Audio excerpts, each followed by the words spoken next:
YouTube ஆரம்பிக்கிறது கூட பெரிய விஷயம் இல்லை. ஆனால் அந்த யூடியூப்பில் என்ன கண்டென்ட் போகிறதுனே தெரிய மாட்டேங்குது. சில பேர்லாம் யோசிச்சு யோசிச்சு யோசிச்சு யோசிச்சு போடுறாங்க. நம்ம மண்டைக்கு ஒன்றுமே வர மாட்டேங்குது. என்ன கண்டென்ட் எடுக்கிறது, என்னத்தை பற்றி பேசுறது ஒன்றுமே புரிய மாட்டேங்குது. அதான் உங்களுக்கு தெரிஞ்ச ஏதாவது இருந்தால் என்கிட்ட சொல்லுங்கள். நான் அதை நானும் பேசுகிறேன். நானும் பேசி பேசி பேசி எனக்கே டயர்டாகி போயிடும் பொழுது அப்படி இருக்குது.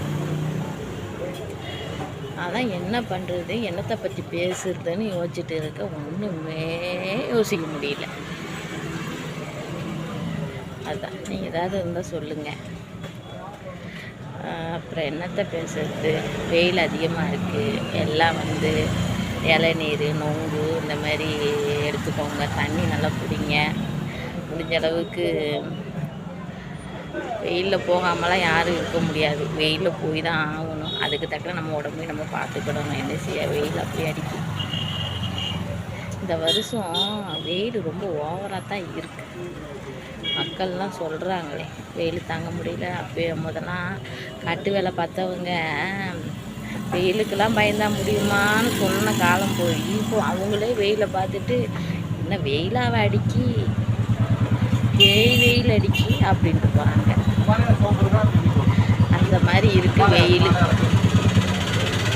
சரி, நீங்கள் நல்லா சாப்பிடுங்க, நல்லா தண்ணி குடிங்க. அப்புறம் அதான் நான் சொன்ன மாதிரி நொங்கு, இளநீர் அந்த மாதிரி ஐட்டத்தை கொஞ்சம் எடுத்துக்கோங்க.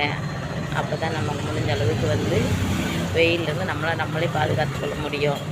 என் பொண்ணு நேற்று கேட்குறா, எப்பா நொங்கு வாங்கிட்டு கொடுங்களேன் அப்படின்னு கேட்டதுக்கு என் பொண்ணு என் வீட்டுக்கார்ட்ட சொல்லி 3 நாள் ஆகிக்குது போல தெரியுது.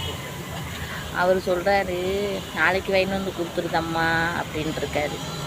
என் பொண்ணு கேட்குறதுக்கு 3 நாளாக நொங்கு கேட்டுக்கிறேன், இன்னும் நாளைக்குன்னு இருக்கிறீங்களே அப்படின்னு என் பொண்ணு கேட்டேன். அதை நான் சொன்னேன், நீ அப்பா கிட்ட 3 நாளாக தானே கேட்டுட்ருக்க. நான் 3 வருஷம் கழித்து கேட்டிருந்தாலும் எனக்கு கிடைக்காது. உனக்கு நாளைக்கு வாங்கி கொடுத்துருவார் பாப்பா அப்படின்னு நான் சொன்னேன். சரின்னு சொல்லிக்கிறாரு. இன்றைக்கி நொங்கு வாங்க தான் போயிருக்காரு. நொங்கு வாங்க போகிறாரா இல்லை நொங்கு மரத்தையே வெட்ட போகிறாருன்னா எனக்கு தெரியல. அதான் சொன்னேன், நொங்கு வாங்கினீங்கன்னா அவளுக்கு நொங்கு கொடுத்துட்டு ஓட எனக்கு எடுத்து வைங்க அப்படின்னு என் வீட்டுக்கார்ட்ட சொன்னேன் நான். அதுக்கு அது எதுக்கு உனக்கு அப்படின்னு கேட்டார். அதை நான் சொன்னேன், அதில் வண்டி செஞ்சு விளையாட போகிறேன் அப்படி நான் சொன்னேன்.